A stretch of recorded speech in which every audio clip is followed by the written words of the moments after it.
stage my whole life. I'm always on stage. My whole life.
Good evening, ladies and gentlemen.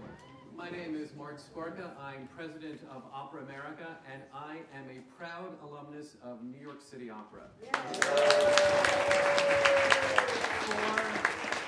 For 4 years, from 1980 to 1984, that were absolutely more important than my college education. So I'm a proud alumnus. We are here tonight to celebrate the incomparable Julius Rudel and the publication of his new memoir, and I know a number of you have already bought a copy, First and Lasting Impressions. I can tell you it's a wonderful read, it is informative, it is warm and humorous, so please do take a look at it. Welcome to the National Opera Center. We just opened it 5 months ago as a home for the opera industry in New York. Welcome here in the Audition Recital Hall, welcome on our live stream. We're just delighted to have you all here, and I would say that some of the New York City Opera attitude of can do, you know, no barrier is too high, informed our ability to complete this project. So I do root the success of the Opera Center in my years at New York City Opera. This evening we'll welcome a few great friends and colleagues to the stage to engage in a conversation about Julius and the scope of his achievement over his years at New York City Opera and beyond. But to start off the evening, we thought we would show you the video tribute that Opera America produced for the National Endowment for the Arts back in 2009 when Julius was awarded the NEA Opera Honors. We have a couple of honorees here tonight, so it's a distinguished group altogether. But we did produce this video tribute in 2009 for Julius. It tells a wonderful story. Let's start with it. I'll be back.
You're going to watch the rest of the proceedings from the back of the room, so we'll join you in a few minutes. But as I advertised, we have three wonderfully distinguished colleagues who are going to join me on stage to talk more about some of the great stories and great days of New York City Opera. So please join me in welcoming Dinah Soviero, Frank Corsaro, and Spiro Malus. Please.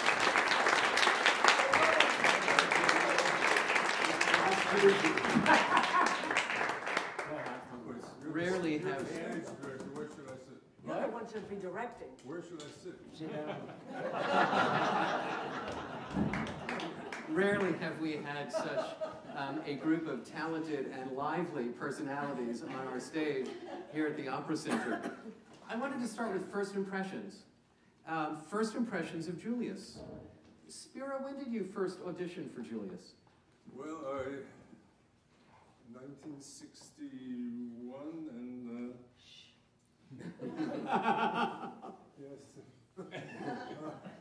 Did he hire you on the spot, or did you have to audition? Yeah, no, again? it was basically because I had done something on NBC TV, and it was, you know, so he had seen me and took a chance on me. But you have to know, I don't know if this is on, I'm supposed to be mic'd.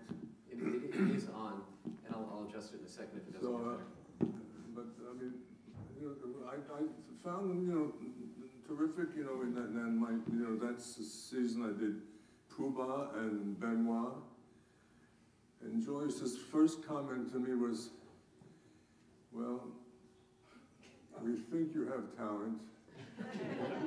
Nothing's coming across, but we'll give you another season to try. And that's how it started. And he gave me another season, and then, I mean, when I look at anybody, I think I've done more performances with Joyce than anybody else. I mean, because not only the things with Beverly Sills and with Norman, but I mean, I did, you know, every opera that almost that they did. And I just, you know, I mean, I could go on forever, but we have other people here. The whole notion of company, the company of singers. I mean, it was the 20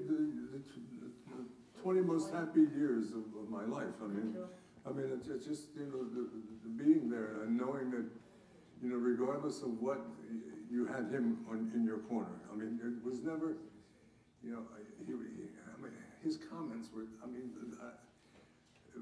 if I took over for somebody and it was good, he would say, so that's how it goes. And, I mean, you know, you hear him say that, I was like, and then once in a while he says, well, I'm sorry you wasted time on that one. But you knew there would be another one, you know, so it was always, you know, you knew you had somebody on your side that you loved. I mean, and then one day he says, well, I wasn't so crazy about it, but my wife loved it. So I said, you know, that's not bad. When the wife loves it. The wife loves it. When did you, what was the circumstance of your audition for Julius? Well, in 1973, there was the strike at New York City Opera. Remember that big strike? And I was scheduled to perform Pagliacci, Nedda in Pagliacci. And I had a certain time. All of a sudden, my agent calls me and he says, Thursday you have rehearsal. I said, what are you talking about? There's a strike. I have no rehearsal. He said, but you have to go in. You're going to perform Friday night. Friday night? In the Frank Corsaro production with 22 props in the Commedia? Are you out of your mind? Which I did. How, I will never know. But my audition for Maestro was legendary. I think it was Pat Wells who was not well, and she canceled the Pagliacci production with Frank. And they were looking to replace Anenda. And I auditioned, and I sang the Ballatella, and I didn't know the whole opera. But I lied through my teeth and told him I did.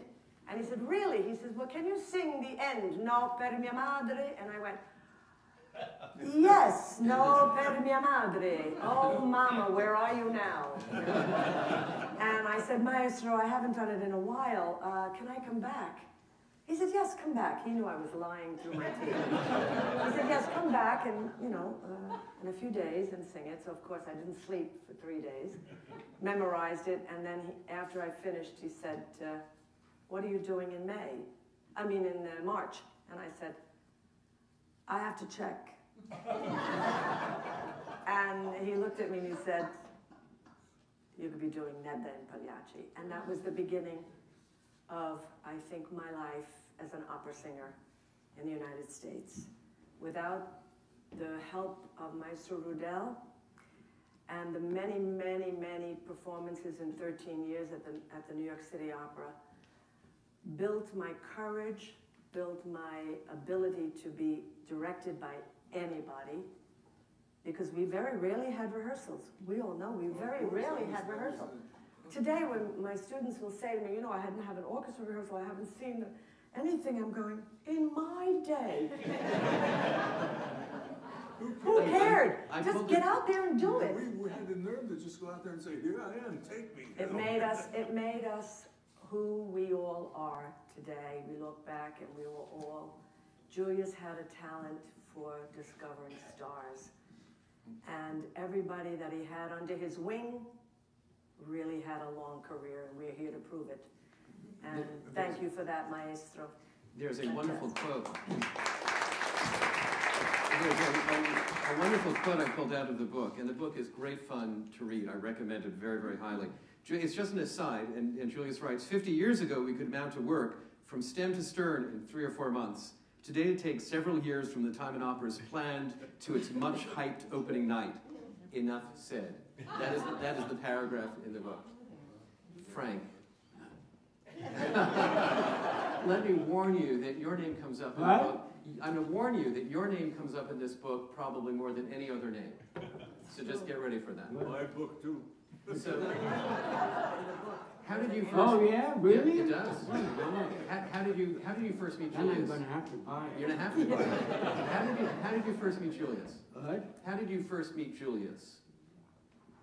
I got a phone call. I don't think from Julius, but from someone in the office, and they said it was the New York City Opera. I said, oh. And they said, we would like to talk to you about what? I said, oh, about doing an opera. Oh, sure. I mean, I was brought up, you know, listening to the radio on Saturday, and it was very funny that the one voice I remembered from the radio was, what was his name, that wonderful tenor? Huh? Oh, I thought you meant the narrator. Cross? No. No, Who? not Milton Cross. No. I wrote his name down in case I would forget. Ta ta ta ta ta ta. Tito Skipa. Tito Skipa. Oh God. And you know, I discovered the strangeness of life through him, because I was invited to come to see a performance. I mean, I had been listening to, you know, him on the opera, But had you Metropolitan Opera. Had you directed an opera before going to City Opera? No, then I was invited to come to a performance of Johnny Skiki. So this was years, you know, after I'd been listening to radio. And I was sitting there with a couple of friends, and I was watching Johnny Skiki, and I remember that I'd heard it on the radio for the Met. And as I'm watching it, this man sitting behind me started talking to us. So I turned to him and looked at him, and he kept telling us about the genesis of the opera. And it went on and on and on, and he started to sing under his breath. So I looked at him. I said, excuse me, but do I know you? He said, well, maybe years ago you might have recognized me. I said, oh, yes, my name is Tito Skipa. So he was watching at the City Opera, this performance. And I really felt the whole rainbow of a career, you know. Here he was watching, and I remembered the silver voice. So that's how I started. And so I finally met our friend Julius, who was very busy. And he asked me if I was interested in opera. Was I interested in opera? I mean, every Saturday at home, I would listen to opera, you know. And my father kept saying, "When are they going to do, for God's sake, Norma?" I said, "Who's and what's Norma?" He's one of those people that I don't know whether you would like at that time, because I was going to school and learning about, you know. The actresses usually that play Norma, you know, when you see pictures, remind me of the comment that Ernest Newman made about opera singers in those days. He said, on stage, if an opera singer raises the right hand, that means trouble is afoot. If she raises two hands, disaster is near. I said, oh, that's who Norma is. Finally, I heard it, and I absolutely fell asleep. I want to come back to this question of City Opera as a company. As a company, because in the book, Julius talks about that the late 60s and early 70s were truly the golden age of New York City Opera. He said, what a strong company we had. And he lists many, many singers. Catherine's name is on that list, and welcome, Catherine, and Diana Soviero. In another place in the book, he says, everyone in our company took on several roles. Our company was so versatile, it seemed nobody could do, and that anybody could do anything. Another place, he says, no one balked at playing a leading role one night and a supporting part the next. In the fall of 1957, Norman Treigle performed Blitz in Susanna and Mephistopheles in Faust, but also Colina in Bohème and Banquo in Macbeth. Diana, when you joined City Opera in 1973, Right. was it still functioning at least somewhat as that kind of company? Oh, of course. Of course. I mean, we would go to rehearsal. First of all, Maestro was never late for a rehearsal. He was always there the first one and left the last. And I always looked at that and said, if he can do that, why can't I? So till this day, I'm the first one at rehearsal and the last one to leave. I have taken that from him, along with everything else. Performances, my God, I'll never forget Traviata performances when things would go wrong on stage and we'd look down at him because we didn't have a prompter. Sorry, Joan. We didn't have prompter. We just relied on Julius. And that finger would go up, like, pay attention, now sing, and you better start singing fast. Otherwise you are dead. And believe me, what Spiro said before about, well, I've heard that before, or comments like that in the dressing room, well, okay, that's not bad. And really comments like that, but we waited for things like that. We'd have, if we didn't know the music, if anybody was late for rehearsal, we were brought down to his office. Today that doesn't happen. We were reprimanded. Is that company feeling, that the place where you took on roles and grew season to season, is that something you would want young singers you teach today to experience? Of course. Yes, The education at the City Opera was, for me, irreplaceable. It was where I learned courage, I said before. I learned musicianship. I learned what a conductor has to do. I learned everything I needed to know before I got to the Metropolitan Opera, and of course all the theaters in Europe, all around, because other theaters, they didn't take care of you. You came in, you did your job, and that was it. But it was a family. I mean, we were all friends. We were all, I don't know. It was a different feeling. We had rehearsal, everybody wanted to be there. Nobody said, do we have to be there now? Can I leave? Can I get a coffee? No, we were eager to learn and to do and to, I don't know. It's not the same. And Spirit, that's It sounds so old. I am, but anyway. That's your experience with it too, that sense of company. Oh, yeah. I mean, you know, I was in the when we first moved to the Lincoln Center, I was in the Don Rodrigo. Mm-hmm. You know, and just that everybody got together for that, and you know, and then we were debating, should we do it in Spanish or English? And I said to Placido, what do you think? And he answered me in Spanish.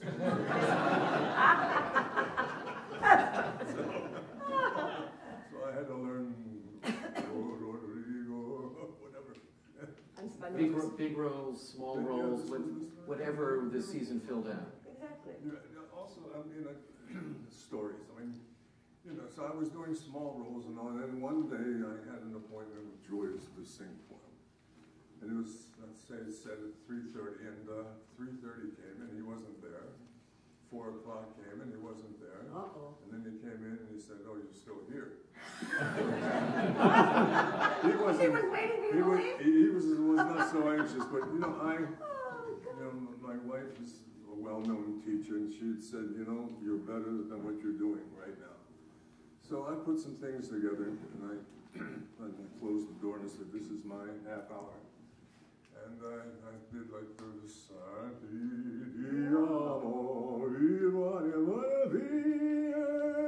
you know, I threw it all out. And as I'm singing, I'm thinking, well, I just lost my job at City Opera. What am I going to do now? You know, once I, you know, because I just got in here. And so Julius, he sort of says, okay, you proved your point. Now, and I left, but what did that mean, proving your point? That I'm finished? So the next thing, I have no idea. So he calls me and said, I want you for something, but I'm having trouble with the stage director. He only sees you as a king in Aida. And I said, and it was Bill Ball, and it was for Midsummer Night's Dream.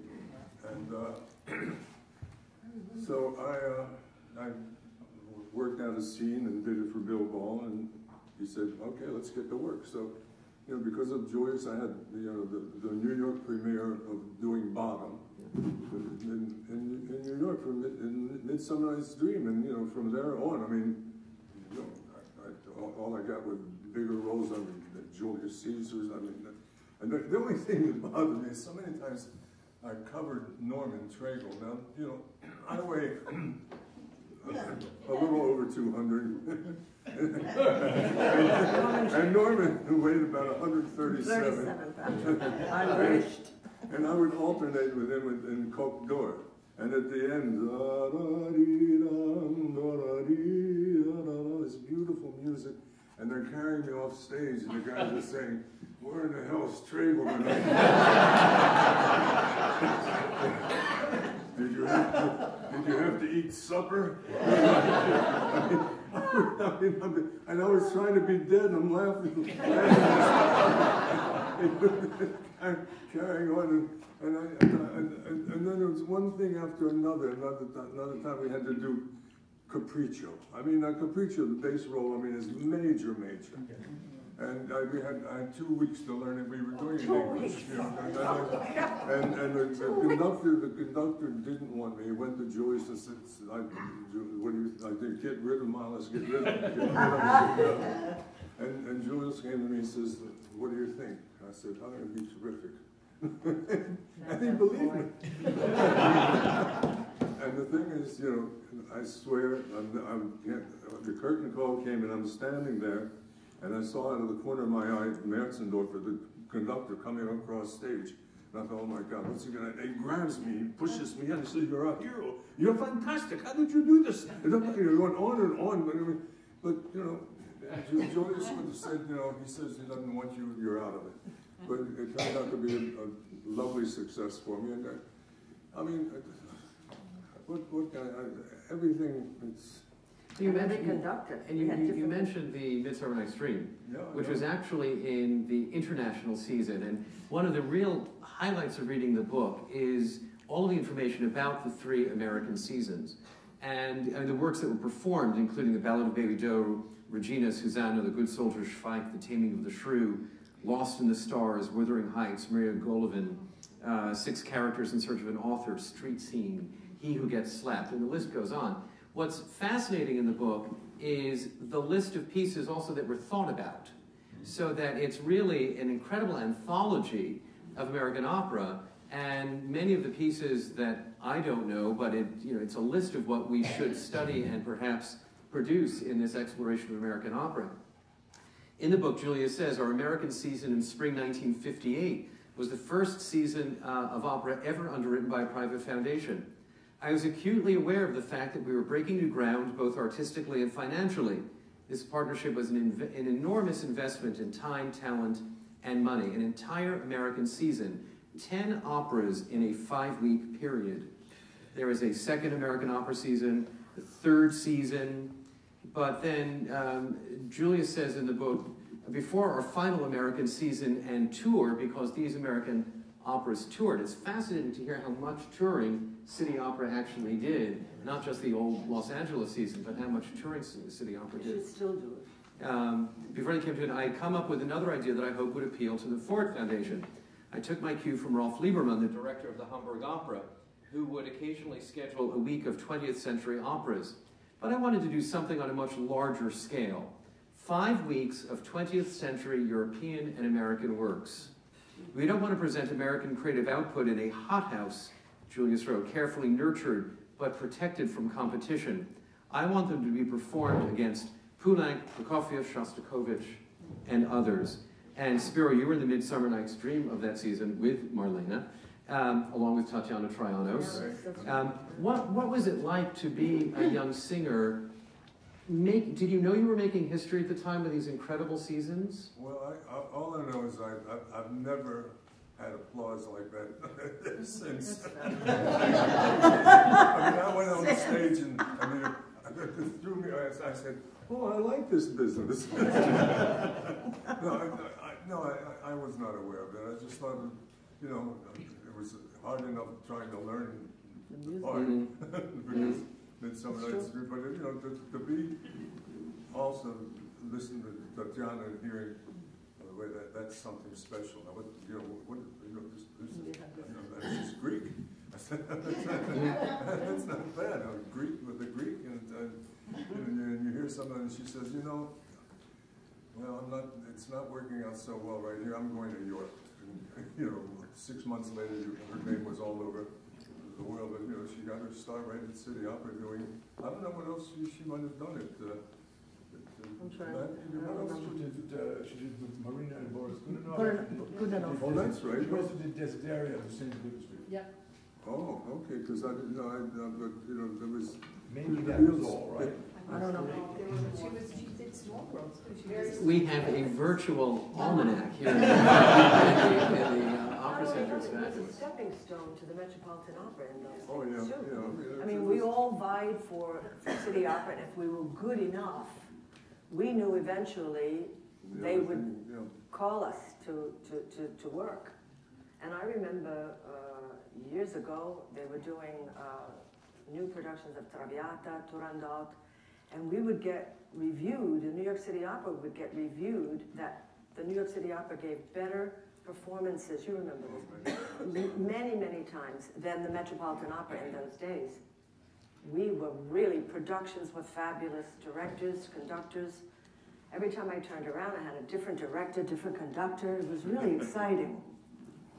And Julius in the book says that. He says, New York City Opera became renowned for its total theatrical approach to opera, something I continue to strive for throughout my tenure.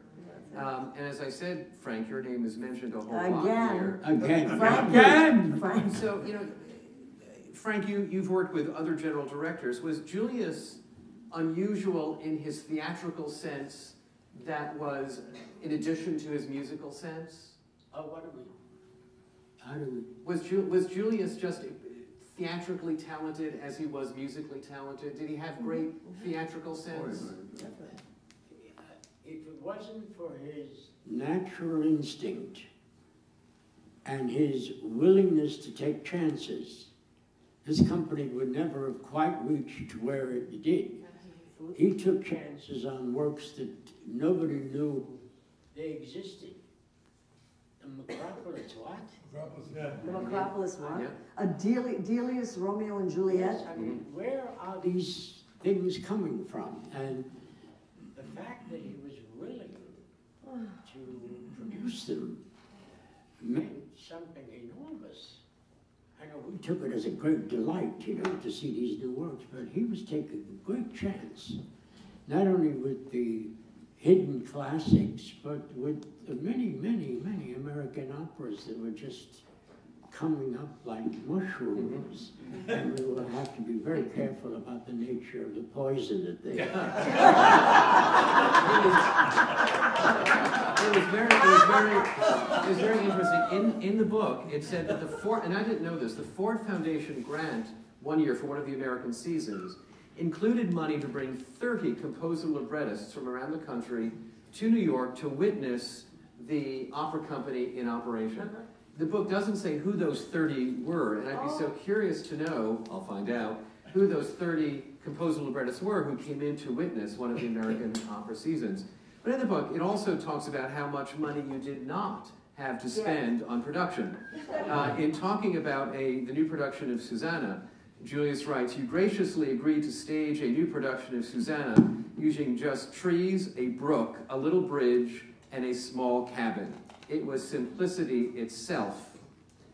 Was there something to be said for less is more in those city opera days of very inexpensive productions? Yes, that's true. But in one instance, for instance, it was, for me, it was deleterious. I put on an opera called one of the great rotten operas of all time, The Fiery Angel by Prokofiev. The music was insanely marvelous. The libretto was from Schmerz. And by the way, Cheryl Mills made his debut in this opera in one of the most ungrateful roles ever written for anyone, called Huprecht. What is that, the name of a beer hall? Or what? Huprecht. Well, next year, of course, he did Figaro. But because of the nature of the opera, I had done it in Italy before, a year before. It's a Gothic opera beyond Gothic, you know. I mean, the devil had 4 or 5 horns, you know, and there were screaming nuns tearing their schmatters off. And in the case of the conductor we had was a man named Istvan Kertész. He was a wonderful director, but he was a schmo.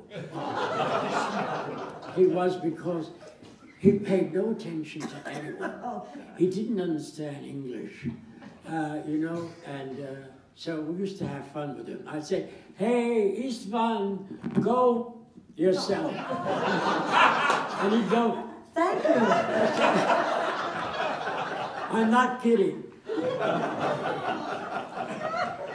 But behind the scenes. When I produced the opera when we produced the opera at the City Opera, the money situation was such, and the opera needed all the procedures and the magic it could get, and we had, the only real magic was the fact that we had, what was her name, a wonderful singer, Schuller. Yes, Eileen Schuller. Eileen Schuller, who was wonderful in the part, but the piece had, you know, scenery like this, and it needed some kind of spectacle. The result that it was what is known as a really delicate flop. Now you figure that one out. And at that time, it's an interesting coincidence. The move was made to City Opera, and they were going to do Traviata was one of the ones, and Julius was very overtaken with financial problems, so along the line, I sort of was left in the background as to what to do there. the man who was supposed to direct it, Bobby Lewis, from the, he was a great director of musicals and comedies, decided he didn't like the sets and he quit. So I inherited Traviata by accident, by sheer accident. And the rest of it was, oh boy. You mentioned the word libretto, and there was a story in the book that I did not know about the premiere of Mice and Men in Seattle, of Mice and Men in Seattle in 1970. And that opera means a lot to us at Opera America because at the world premiere was the first ever meeting that organized Opera America out in Seattle that Glyn Ross put together. So of Mice and Men, the premiere means a lot to us historically. But Julius essentially rejected the original libretto that Carlyle had written the entire opera, a different librettist, and Julius felt that the libretto simply did not work and rejected it, and Carlyle wrote his own libretto for the premiere that you directed. Well, I'll tell you, one of the problems really initially was that naturally Kregel would play the part of George, but Carlyle did not hear his voice in it. He heard a much higher baritone. And that was one of the main problems, because essentially it was played by a baritone, and that was where all the dissension came, you know, and as such, we had some problems with the opera, but I think it's Carlyle's best, and I think the best American opera I know, right now, as of now. Yeah. So, Diana, you worked with Julius so much as a conductor, not just at City Opera, but around the world. Yes, I mean, he did about, I think, oh my God, about 4 or 5 broadcasts of Butterfly alone. Traviata, too. I did Turandot with him. I did Faust. 9,000 performances of Pagliacci. That's why I have arthritis all over. What made him so special as a Well, conductor? let me tell you, He had it all. He had it all. And what do you mean by what made had him it all? so what? Special. I'll tell you, what, may I? Yes. He's always doing it.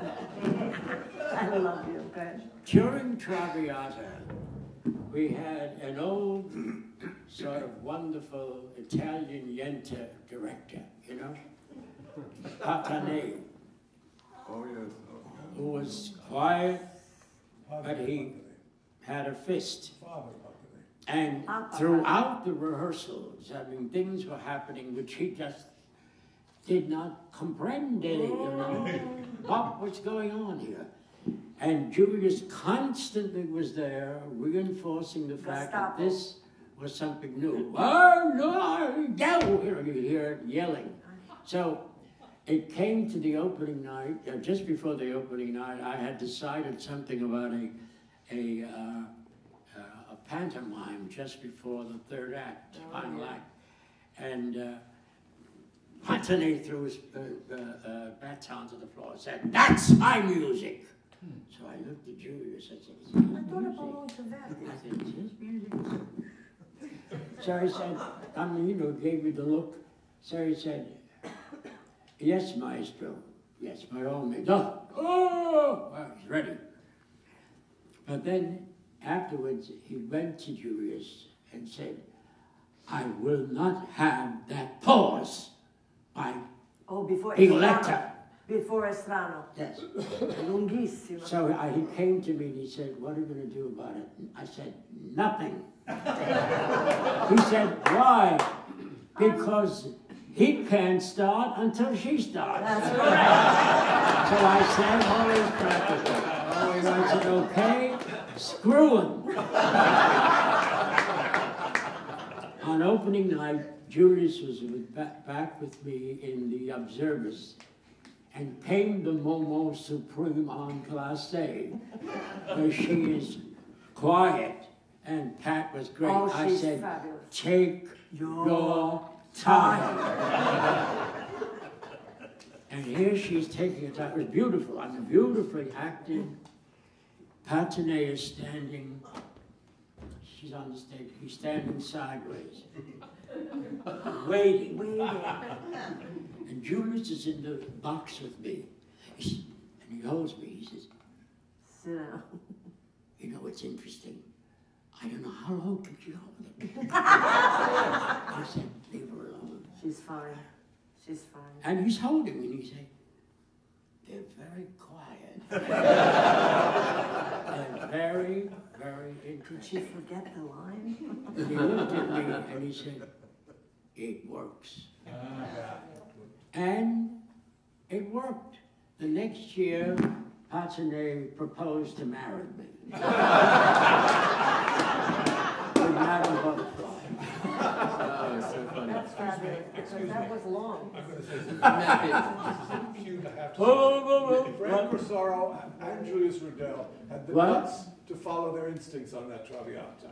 I was at that performance. Oh, that was amazing. My mother I just was- recently died, and I found in a closet in my mother's apartment, 94 years old, I found a program for that performance.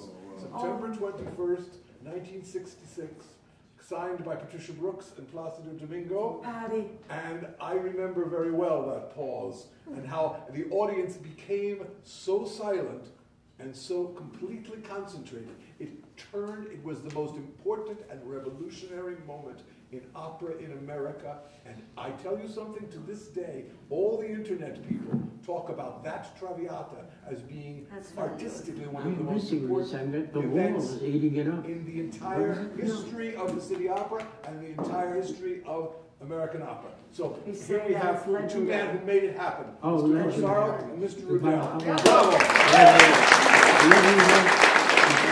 About the law.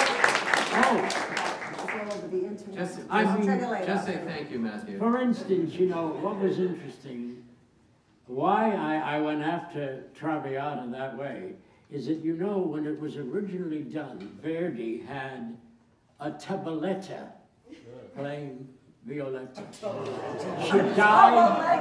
She died in rapid succession in 6 minutes at the end of tuberculosis. She went. It was a Titanic flop. Verdi, the old man, Barbarone, flop. You At won't kill that yourself. stage, and he didn't know what to do. And yet, interesting enough, he heard about a performance in London about, I don't know, a few years after, by a woman named, what was her name? She was a young singer. Yeah, tell me about it. Anyway, she Four letters, was three playing Violetta like a woman, as a woman, with dash, with panache and all of that. He was amazed at the way the audience ate it. The critics have said how terrible it all is, how very Italianate. And all one could see throughout the whole country who went to see it was, and that was what he got, the critic. He was fired Good, bravo. after that because of the nature of the success of that. And he began to be a little more leash about himself in that Traviata. And he realized he had written a real marvelous woman. In fact, I would imagine from all of the women that he wrote operas for, who weren't always in azure clad, you know what I mean, that she is the most exciting individual and special creature that he compounded. And let me, did you do your first Traviata with Julius? Yes. And so No, the first one in my life, no. okay. No, the first one was on tour with Boris Goldovsky. Oh, God. Now that's going back 100 years. But in a big theater? In the huge theater, yes. Traviata at City Opera. And would Julius work with you as a coach as well? Oh, Would you really? I mean, there wasn't a note, a rest, a pausa. Everything was there. And we had to remember everything. And we had nobody to coach. I mean, we had the coaching. We went to get a coaching, and we were supposed to memorize it, and that was it. We had no mistakes. We know, right? We had to know it. We had to do it right away. And Soviero, were there important roles that Julius really taught you, helped shape? Oh my God. Absolutely. And Taught me the every thing note that of was Pagliacci. great is Yes, if I but you miss- see, she talks all the time about notes and getting it all done, but on stage, she just lived. So that is, for me, more than notes. They were the best notes. And I give the assumption is that she can sing it, but to really play that part, you have to, for instance, I had one, I'll never forget, I could have punched her right in the lavanza. She came to play the part, and in the part at one point, she has her rosaries. And I'll never forget, at the same performance that Julius was sitting in the back, the first one, at one point Violetta absolutely turns against God, and she throws her rosaries on the floor. And at that first performance, in the 5th row or so, there were 5 nuns seated, seated at the, on the row. And when she threw them down, we noticed that 3 of them went, I'm not kidding. And he saw it, he said, that's great. That's a 3-nun nod. You know? Yeah, but I remember that to this day. Right? That's But I mean, again, it had to do with the fact that he knew instinctively. I tell you that. Well, I want to get to it finally, if we will. But he knew this was an actress. Oh, and this woman who wouldn't throw it on the ground. She wouldn't throw it. She used to go like this, holding it. And finally I said, the only thing I can ask you to do is eat it. But she wouldn't. Anyway, he never threw it on the ground. I did. And you knew that she was one of those fusilli, you know, that never gets cooked. Al dente proprio. Troppo al dente. So your greatest lessons from Julius, if you have a lesson that you carried with you from your city opera days into the international part of your career, was there a lesson, Soviero, from Excuse me, Julius? may I say something about it? Just hold on 1 second. May I? No. Shut up, Frank. You just Soviero. Now, I wanted to say something about before he says any more, because he, in Don Giovanni, which was a titanic bomb, he played Leporello. And he had the most unusual way of having to play it. He was out in a market place where there was a cart with vegetables, eggplants, this and that. And all the women were characterized by fruit, vegetables, and the way he handled that scene was classic. It was so nimble, and you could feel the flesh underneath the eggplant. All right, Basta. Basta, Roberto. Now, All right, now Now he can talk. Frank is giving you permission. Lessons from Julius. I think it's sort of, you know, in some ways it was like my father. It was not like every day he would say, how's it going? How's it going? It's like, you're going to be okay? And he trusted. And then, you know, if I could do that, you know, I tried with my sons, but of course I always wanted to say, how's it going? And, you know, but that thing was having the trust in somebody that you can do it, right? You know how to do it? Okay, I'll leave you alone, do it. And that's, you know, that's an important thing. How about lessons for you, Diana? I think one of the things that I remember mostly in performances was I was allowed to have silence while I was singing. And if Julius knew that I was in control of a phrase, he would let me create the words at that moment. If it was not exactly what we did in rehearsal, but at that moment I felt I needed just a little more space on the note or the word, he would look up and be ready. He would never give me a foul look or what are you doing? Nothing. He would just let me create, and I think that I brought with me my whole life as a singer, was that I wanted to take the time to create and to make music and to make special effects, and he gave me permission to do that. Even when I expected with other conductors, but I didn't always have that. And even when he was not at City Opera, but at another Oh, company, he still definitely. gave that to you. Definitely. Even What she's talking about is one of the most important elements about Julius in terms of developing an operatic performance. He was not really... We had two Italian conductors, I remember it was the Laugh Riot, Morelli and Moretti, da-da-da-da-da-da-cha, you know? And both of them had learned Manon Lescaut at Puccini's knees, one here, one there.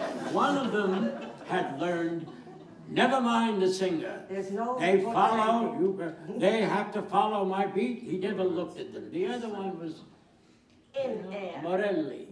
And it was really incredible to watch these two clowns. I mean, they were really two clowns who were lying one or the other. I preferred the good liar who enjoyed the singer. But he but that didn't played happen with Julius. the singer. The musician who was always, you know, bum, bum, bum, bum. And after all, you know, good Manon Lescaut was not a bum, bum girl, you know. But in any event, Julius was very aware of that kind of interplay, And timing. of silence, Timing. of playing. I mean, I can give you examples, and hopefully we will get to that, but he knew that when a silence or whatever it was that the actress or actor was trying to work out happened, something was happening in the silence. I remember a very brief moment in Pagliacci when he was conducting, and the tenor threw me into the crowd, like you said, come fly down the steps. My heel got caught on the step and I went flying. I looked down at him because I knew I couldn't come into Soviero, così. I couldn't do it right away. And he just gave me that look like, relax. It's all right. Compose yourself and start to sing. It's like there was a connection. Can't even explain it. Because you have conductors, we can all say, we've been with conductors our whole lives. And we were trained at City Opera to be able to cope with anything. I could create anything with any director. If they said to me, stand on your head and spit out nickels, I could do it. I mean, I was in Bob Wilson's productions of Butterfly. I had to stand on one leg for almost 5 minutes without moving, singing Un bel di vedremo. So, I mean, we could tackle anything. We were not afraid, and your productions, forget it. Pagliacci, I had in the Commedia 22 props between making pasta aglio olio with spaghetti sauce or whatever I had to throw in the air. It was unbelievable. But you were one of the first directors that let us, I think, create something in a different era. He was the first one to do this at City Opera, to make the time with Pat Brooks in the Estrano, to give the red camellia in Traviata also. Nobody had ever seen that. In Pagliacci, we were in the bathtub, coming out of the bathtub for the Commedia. I mean, these things nobody had ever done at that time. So when Frank did these productions, they were sold out.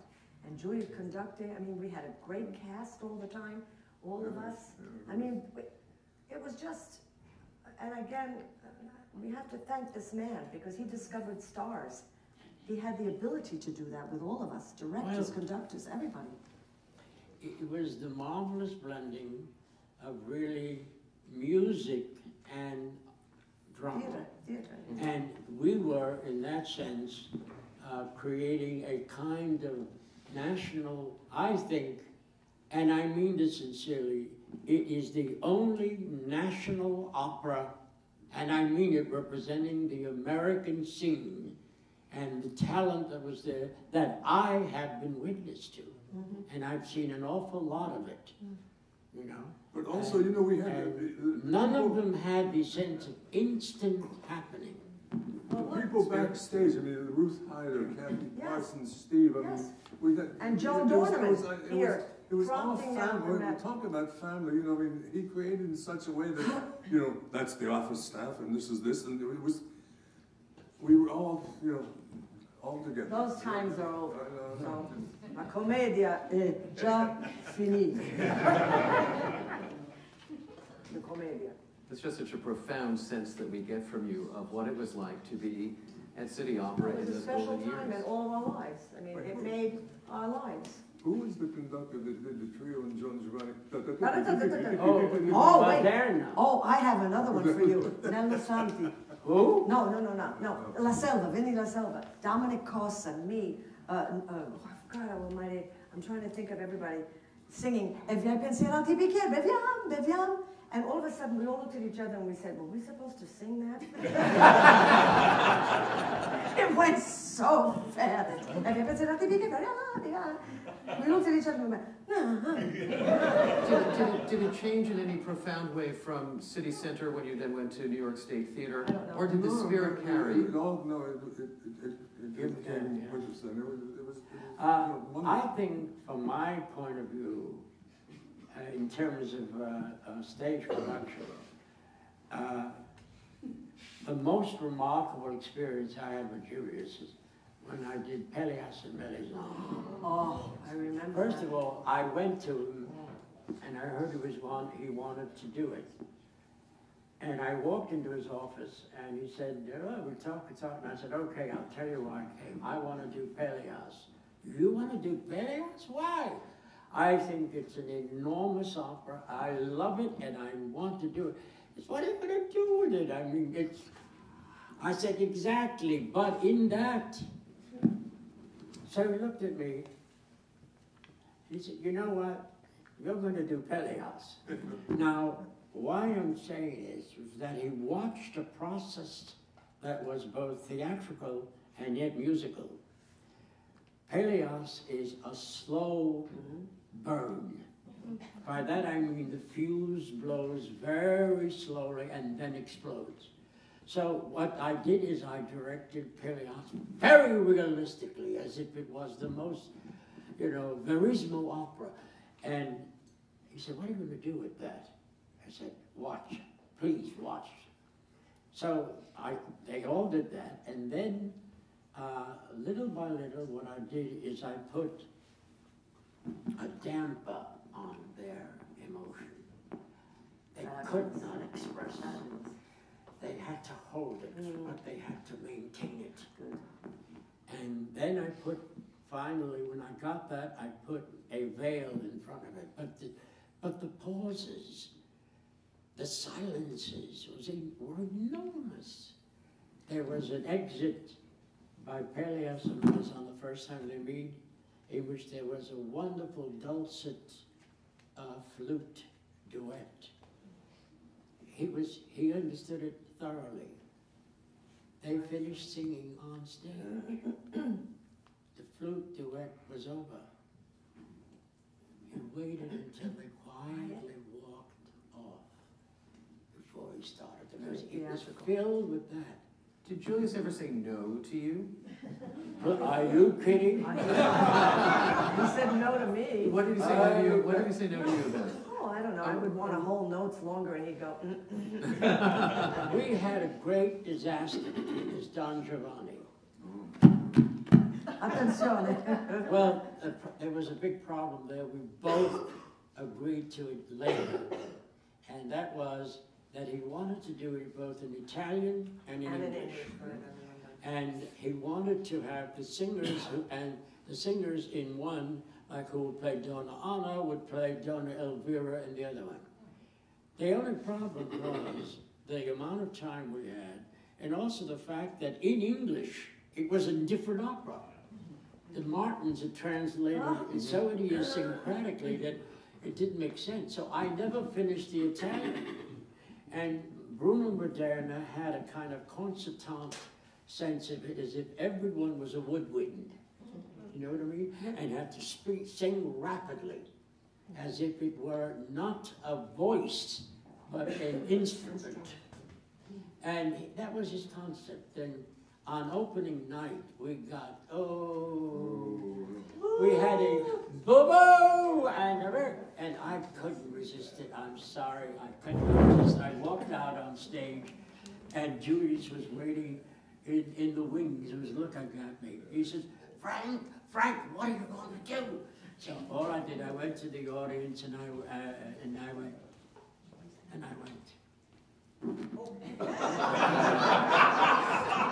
I gave him the finger. Well, He said, "Get back here!" And he practically would have banged my head against it. ladies and Couldn't help gentlemen, that one. we've come to the end of our time tonight. We've already gone over, but I just could not allow these wonderful stories to be told. It's his fault. We are here. That's Hold on my one second, We're Frank. We are. I remind you of this wonderful book. The Pelléas and Mélisande is spoken about in here. Many of these other stories are summarized or referred to in the book. It's a wonderful read. You'll read about many of yourselves. Many of you are in the book. So please join me in thanking our wonderful guests tonight, and then again, applauding my story again. Thank you so much.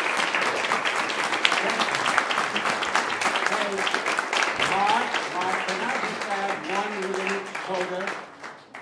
little coda to the Pelléas and Mélisande, which I'm sure you'll find amusing, very short.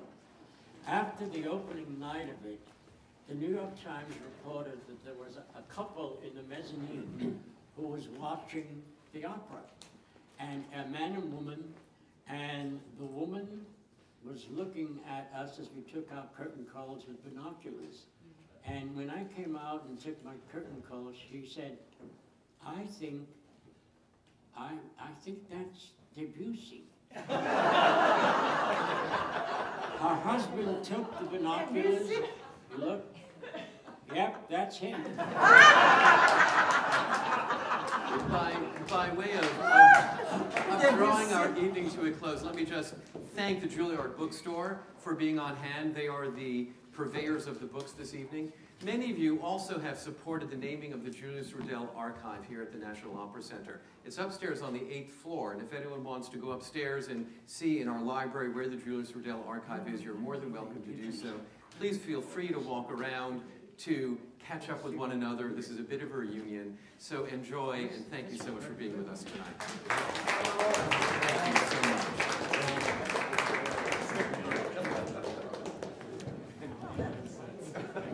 You are so special.